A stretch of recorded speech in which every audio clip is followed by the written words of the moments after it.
Under the spotlights of the 2022 Paris Motor Show, Alpine presented its Alpenglow concept, a veritable manifesto of the brand's future directions in design and sustainable innovation, the mother of all future Alpines.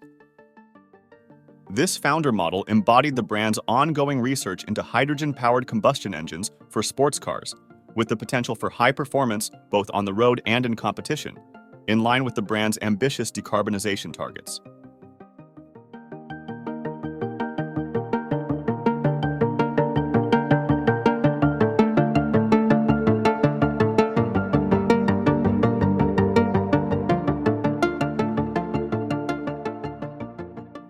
Alpine is therefore ready for possible changes in future regulations.